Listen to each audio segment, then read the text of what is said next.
Well, Australia's contribution to the war in Afghanistan cost the lives of 41 soldiers, while another 261 service personnel were wounded. Many others bear psychological scars.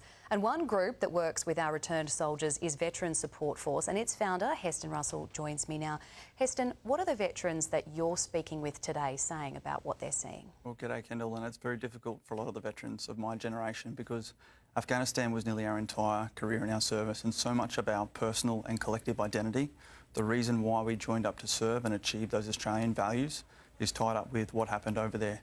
And we saw the modern day manifestation of the Anzac spirit in our friends, in our colleagues, in our service over there. And to watch all of that be undone now, especially after you know that you did everything you could do on the ground, and it's come down to political decisions and a failure in strategy that is literally leaving humans to be falling off planes, and we all come from a mother, literally leaving women to be enslaved to the same standard that we provided them hope that they didn't know beforehand that they were going to be out of. It's really hard, and it eats at that fibre that is that identity that you signed up to serve. The pictures are shocking, but I guess it's so important for us to actually see that so that we understand what's happening over there. Yep. What did you make of the Prime Minister's heartfelt message today to veterans who've served? It was a good message, but he should have said that yesterday instead of standing up and trying to grandstand.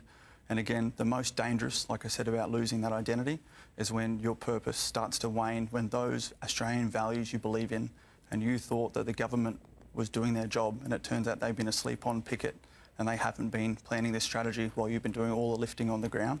It's really hard, and you get disillusioned by those leaders, you get disillusioned by that purpose, and you're left without your identity, and you're left without that purpose that inspired you. And that's a very dangerous place for many veterans right now, and they're struggling. And well, what support do they need right now? Right now, it's about community and connection. It's about speaking to each other and having these conversations. Some of the best conversations I've had in the last couple of days are with Vietnam veterans who lived this, who went through that loss of identity, who were rejected when they came home. And it's understanding that we are the best support for each other. And like all trauma, we have to have these conversations now.